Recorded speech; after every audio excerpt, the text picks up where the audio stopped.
So Mr. Kenny ṣé mo pé fọ́mọ ọdún mẹ́fà. bẹ́ẹ̀ ni sà.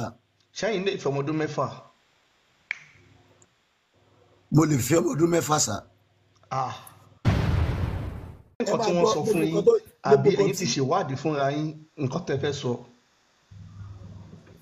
bẹ ṣe ń bí mi náà níwọ̀nba tẹ́ bá bí mi ní nǹkan sà tí mi bá mọ̀ sà máa sọ fún yín pé mi mọ̀ because èmi ò wá sí ìbàyẹ̀ láti wá máa ṣépè fáwọn tó kún ṣe bẹ́ẹ̀ ni ẹ mọ̀ pé nígbà bàbá náà kéré nǹkan tó wà fà yẹn sọ fún wa là ń tẹ̀lé àwa náà lọ lè kí gbàtà tí wàá ń dàgbà láwa lọ ń ṣe ìwádìí fúnra wa àwọn ọmọ ṣe ń béèrè pé ṣé ìwádìí. ó dà ẹ̀pọ̀n nìkan. ṣé ìwádìí tí ẹ mọ̀ yìí ṣe ti ṣe ni àbí ìtàfà sọ fún yín. nínú ìwádìí àkọ́kọ́ mi sà òun náà ni pé mo mọ̀ yí pé ànábì jẹ́ prophet tí ọlọ́run tó jẹ́ òjíṣẹ́ gẹ́gẹ́ bí a ṣe rán Jésù Kristi náà ni ànábì ìyẹn ànábì Ìsá so mo mọ̀ pé ànábì jẹ́ òjíṣẹ́ ọlọ́run tí mo dẹ̀ mọ̀ pé kò ní í ṣe nǹkan kan ní ìfẹ́ tara rẹ̀ àyàfi nǹkan tí ọlọ́run bá sọ pé ìwọ ànábì sọ fún àwọn ènìyàn rẹ̀ because a rí bí olórí. Okay. Yes, Mr. Kenny ẹ ṣe so mo rí pé bí ẹ ti ṣèwádìí a máa mọ̀ ọ́n sí bí ẹ ti ṣe so ṣé ẹ wá ṣe lè sọ dáadáa tí Muhammadu wá ṣe tó mú yín fi máa tẹ̀lé nígbà tó ti ṣèwádìí tẹ́ ti mọ̀ ẹ mọ̀ pé tó bá ròyìn èèyàn fún yín ọ̀tẹ́ wá lọ ṣèwádìí tẹ́ ti wá mọ̀ ṣé wá lè sọ nǹkan tó wá mú yín pé mo gbà fún lóòótọ́ mo wá ń tẹ̀lé ìwà dáadáa tẹ́ wá mọ̀ tó ṣe. nǹkan tí níwọ̀nba nǹkan tèmi lè dáhùn sí nǹkan tẹ́ sọ ni pé ìwà yẹn náà ṣe ànábì ò ní ìwà kankan tó lè wù láti ọwọ́ ara rẹ̀ àyàfi because ó jẹ́ ẹ̀dá kan tí ó yàtọ̀ sí gbogbo wa which is everybody mock improvement ni. ó special ó special ẹ̀dá tó lọ ń dá ẹ̀dá tó yàtọ̀ ẹ̀jẹ̀ fi wọ́n lẹ̀ náà. ẹ̀dá tí Ọlọ́run dá tó yàtọ̀ ni ànábì Muhammad sallallahu alayhi wa sallam láti wá tọ́ wa sí ọ̀nà náà ni. So èmi bìlí pé anything tí ànábì Muhammad sallallahu alayhi wa sallam bá ṣe kò ṣe láti ọwọ́ ara rẹ̀ kò ṣe láti ìfẹ́ ọkàn ara rẹ̀. ok ẹni sùn Mr. Kenny ẹ jẹ́ ká ṣe báyìí Mr. Kenny ẹ jẹ́ ká ṣe báyìí mo ti béèrè wá ẹ máa jọ Mr. Kenny mo ti béèrè wá bọ́ ẹ tí ì sọ ẹyọ kan ẹ ṣe sọ bàbá mi ṣé tẹ bá wá wò pé ọmọ tí ànábì fẹ́ fún ọmọ tó gbàtọ̀ ṣé ń di ọ̀rọ̀ mi. mo wà pẹ̀lú sà. ó gba ọmọ kan tó láti kékeré ọmọ yẹn wá dàgbà sákàtà ẹ̀ ó wá lọ fẹ́ yàwó fún ọmọ yẹn Muhammadu tún wá gbà yàwó ọmọ yẹn kí lẹ rí sí yẹn. torí pé story yẹn èmi ò tí ì gbọ́ rí sá. ẹ ṣe bàbá mi Mr. Kenny òun fi sọ fún yín pé sẹ́yìn ti ṣèwádìí Muhammadu tẹ̀ ń tẹ̀lé òun fi sọ fún yín pé tẹ bá ń tẹ̀lé yẹn ọ̀gbà táwọn náà kéré wọ́n máa ń sọ wọn story oríṣiríṣi fún wa pé club eléyìí ni kò tẹ̀lé eléyìí ni kò tẹ̀lé bàtà náà wá dàgbà àwa lọ wo club yẹn fúnra wa wá rí pé eléyìí la máa wá eléyìí la máa mú gbogbo ètò sọ fún wa rí pé lámbà lọ múlẹ̀ fún wa so ẹni tẹ wá gbọ́ gbogbo ìyàwó ọmọ tó gbà tọ́ yẹn ṣé èèyàn òwúrò èèyàn ò lè pèrú ẹni bẹ́ẹ̀ Mr. Kenny. torí pé kò ṣe jú mi sà. no ẹ wá gbọ́ ẹ máa gbọ́ ẹ gbọ́ tá a bá tún fi hàn yín màá kà fún yín bẹ́ẹ̀ ṣe wá gbọ́ kílẹ̀ tí ń rò lọ́kàn yín. ṣé nínú alukuran àbí níbo. bẹ́ẹ̀ nínú alukuran kò kí n ṣàdísí bẹ́ẹ̀ ni. mo wà pẹ̀lú ìsà. kílẹ̀ tí rò. tí mo ti rò bí ti báwo sà. kílẹ̀ rò sí nǹkan yẹn ẹni tẹ pè pé òjíṣẹ́ ni ọmọ tó gbàtọ̀ láti kékeré ìgbà tọ́mọ yẹn wá dàgbà òun ló fẹ́ yàwó fọ́mọ yẹn ló ṣe bàbá ọkọ ó tún wá gba ìyàwó ọmọ yẹn kílẹ̀ rí sí.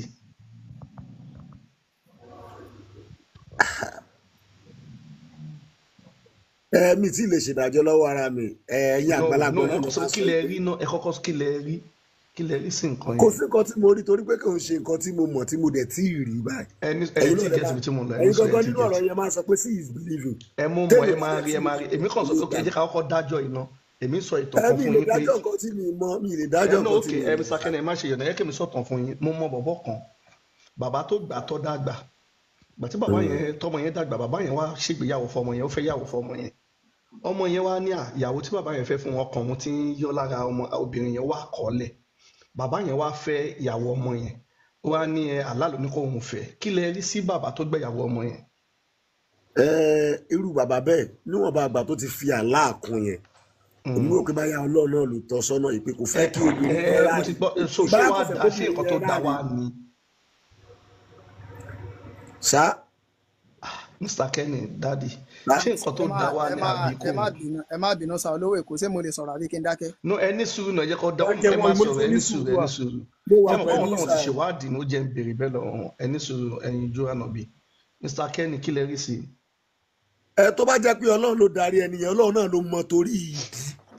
Èmi ò sọ pé mo ti gbọ́ so kí wàá lẹ rí sí nǹkan ìṣe nǹkan tó dáa ni àbí nǹkan tí ò dáa. Tó bá ti jẹ́ pé látọ̀dọ̀ Ọlọ́run ni nǹkan tó dáa ni. Kẹ́ni ẹjọ́ nílẹ̀ Yorùbá náà a máa ń súra wa lóko tí o dá sọ. Kẹ́ni hold on. wá súyàwó ọmọ ẹ̀ lóko ó máa dùn hold on jẹ́ rẹ̀ kíkan Kẹ́ni bó ṣe wà. ìyàwó ọmọ ẹ̀ tó bí nínú ara ẹ̀ sá. Kẹ́ni hold on. tó bá gbà tọ́ náà bàbá tó gbà ọmọ tó ọmọ yẹn fẹ́ yàwó ọmọ yẹn wá bọ̀lẹ̀ tó máa wá fẹ́ yàwó ọmọ yẹn tó gbà tọ́ yẹn. Jọ hold on. Kẹ́ni ìyàwó tó fẹ́ sílé ọmọ tó fẹ́ ọmọ fún yẹn. Kẹ́ni ó tó bá yẹ hold on Kẹ́ni. Yes sir. Mr. Kenny any reason tó bá ń ọ̀fi kọ́lẹ̀ ó yẹ kí bàbá yẹn fẹ́ yàwó ọmọ yẹn. Ó máa ní reason yẹn gẹ́gẹ́ ló kẹ́kọ̀ọ́ tó ń fà wá sí àkàtúntò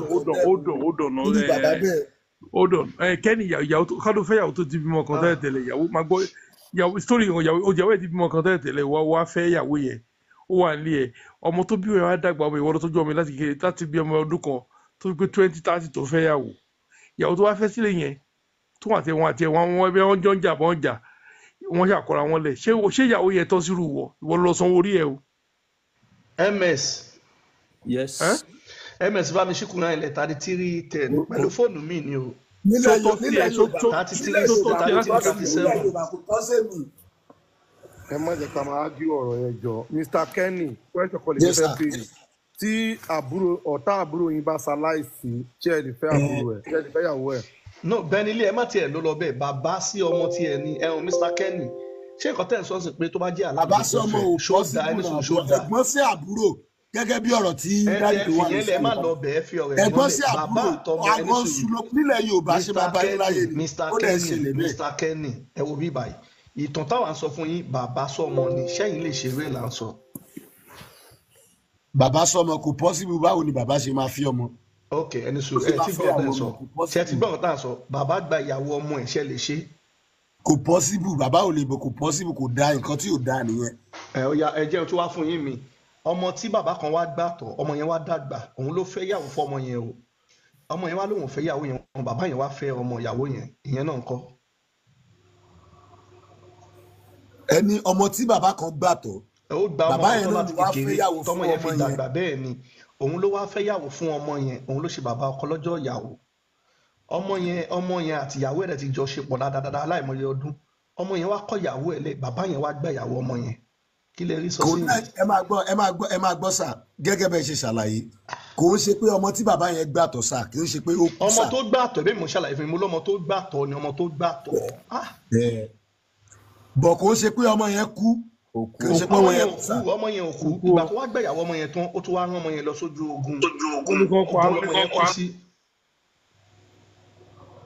ok Mr. Kenny ẹ ti ní aláàbò kó ṣe ọmọ yẹn kó tó rán lọ sójú ogun àbí ó ti rán lọ sí ojú ogun ó ti gbẹ̀yàwó ọmọ yẹn tó rán lọ sójú ogun tó wà nílẹ̀ yìí kò gbọdọ̀ ráre àbí òun ò gbọdọ̀ fi sílẹ̀ bẹ́ẹ̀. Mr. Kenny nǹkan tẹ́lẹ̀ ìgbọ́ rí ẹ̀dẹ̀ tí ń fẹ́ máa yí a ní gbogbo oníṣẹ́ ẹ̀yin tẹ́ ń gbọ́ wá bákan náà gbogbo Muslim ṣe rí Mr. Kenny ní sùúrù ẹni ẹ̀gbọ́n tí wọ́n ẹ̀dẹ̀ tí ń fẹ́ máa fọ́ èmi ò kì í ṣàfà o.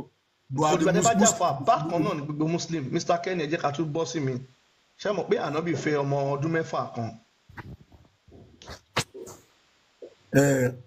ṣé mo fọ́ ọmọ ọdún 6. ẹ jẹ́ ẹgbẹ́ Muhammed alias pátá yẹn ẹ gbé kúrò káwọn èèyàn lè máa rí orúkọ wọn. nú ẹ jẹ́ kó wà ń bẹ̀ ẹ kàn lè gbé kúrò níbi orí bọ̀dá Kenny kẹ́ gbé lọ sókè so Mr. Kenny ṣé mo kó fọ́ ọmọ ọdún 6. bẹ́ẹ̀ ni sà. ṣẹ́yìn lè fẹ́ ọmọ ọdún 6. mo lè fẹ́ ọmọ ọdún 6 sà. bẹ́ẹ̀ ṣe bí mi mo dáhùn ẹ máa ní pé èyí tí ò bá yé mi láti máa tú sífà tẹ́ bá dánrú ẹ̀ wò ẹ̀wọ̀n. ẹjọ́ torí Ọlọ́run sẹ́ni tó fẹ́ ọmọ ọdún 6 kẹ́ tó bí èmi sà mọ́mì wa ẹni tó fẹ́ ọmọ ọdún mẹ́fà yẹn ṣé ńgbà tó fẹ́ lọ́mọ ọdún mẹ́fà yẹn ṣóòrè di ìgbà tí ó tó ní àṣẹ láti bá sùn àbí ní ìgbà tí ó fẹ́ yẹn àbí láti ọmọ ọdún mẹ́fà yẹn ló ti ń bá sùn. Mr. Kenny ẹni sùúrù ìgbà tó fẹ́ lọ́mọ ọdún mẹ́fà ó bá sùn lọ́mọ ọdún mẹ́sàn-án ṣẹ́yìn náà lè bọ́ ọmọ ọdún mẹ́sàn-án sùn. ṣé ẹ mọ̀ pé ẹni sùúrù ẹ dá mi lóhùn ṣẹ́ lè bọ́ ọmọ ọdún mẹ́sàn-án sùn ẹ ti lẹ́ẹ̀ lè fẹ́ ọmọ ọdún mẹ́fà àti ìyẹn àkọ́kọ́ ṣẹ́ lè bọ́ ọmọ ọdún mẹ́sàn-án sùn. ẹ wò comment section wọ́n ti ń bú mi wọ́n ti ń fún mi lépè ẹ má wo bẹ́ẹ̀ ẹ má wo bẹ́ẹ̀ ẹ má wo comment section ẹ má wo wọ́n ń bú èmi náà wọ́n muslim máa ń bú èmi náà ẹ má wo bẹ́ẹ̀. èpè lọ ẹ lè bọ́ ọmọ ọdún mẹ́sàn-án sùn ẹ lè bọ́ ọmọ ọdún mẹ́sàn-án sùn. àkọ́kọ́ yes sir àkọ́kọ́ ṣẹ́ lè bọ́ ọmọ ọdún mẹ́sàn-án sùn ẹ dáhùn náà. ẹ jẹ́ kí n sọ ọkọ tí mo fẹ́ sọ. no ẹ jẹ́ ká sọ délẹ̀ ṣẹ́ lè bá ọmọ ọdún mẹ́sàn-án sùn Mr. Kenny. nílẹ̀ Yorùbá wa ń bí. ẹni sùúrù nù ṣẹ́ lè bọ́ ọmọ ọdún mẹ́sàn-án sùn ẹ ti lẹ́ẹ̀ lè fọ́ ọmọ ọdún mẹ́fà ẹ ti fẹ́ ṣe wá lè bá sùn ọmọ ọdún mẹ́sàn-án.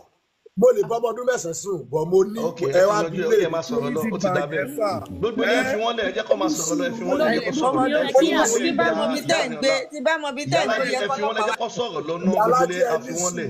ẹni sùúrù ìyàlájẹ ẹ̀yin lẹ́bí wa abáyínláyé ni ní ìlú ilẹ̀ Yorùbá táwa wà ìta bá rí ọmọ ọdún ẹni sùúrù mọ́ mi wà ẹni sùúrù mọ́ mi wà. lágbára àwọn tó lọ́jọ́ òní wọ́n máa bá ọmọ yín sùn wọ́n máa bá ọmọ yín sùn lọ́mọ ọdún mẹ́fà olórí burúkú nìyí pedophile ni wọ́n náà ẹ lè gbé wọn wá síbí.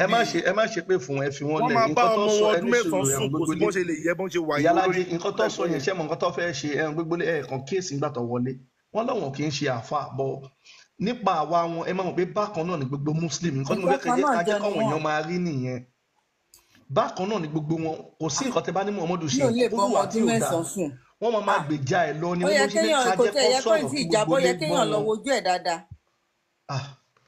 ẹ jẹ́ kí gbogbo lè máa gbọ́ wọn lọ òun ní ká fi wọ́n lẹ̀ yẹ̀bọ́n wọn lọ́fẹ̀ẹ́ ni wọ́n sọ kọ́ lè máa sọ lọ. kéèyàn mú fọ́tò ẹ̀ kán wá post ẹ̀ mọ́ ọ̀rọ̀ tó sọ yẹn. nǹkan mi ní ká fi wọ́n lẹ̀ pé ọ̀rọ̀ ìṣẹ̀mọ́ wọn lọ sọ̀rọ̀ kí gbogbo lè gbọ́ wọn wọ́n sọ dáadáa káwọn èèyàn wọ́n lè mọ̀ bí bákan náà ni gbogbo muslim rí. àwọn kan ti screen record wọn báyìí. wèrè tí lélẹ́yìí o wèrè tútù. àṣẹ gbọ́ àwọn èèyàn láti gẹ́ẹ̀tì fọ́tò wọn ní comment section. ẹ rí i pé bí iṣẹ́ ti rí ilẹ̀ wa bó ṣe ti. wèrè tútù lélẹ́yìí o. ẹ wo mọ́ ṣe pọ̀ nílẹ̀ wa òun lè lọ. ó ti tó nọ́mà sẹ́ ẹlẹ́dàá mi o ọmọ ọdún mẹ́sàn-án. Abdullahi fẹ́ sọ̀rọ̀ ni. cleric wà lókè cleric. Abdullahi ókè kẹ́yìn ojú sọ̀rọ̀.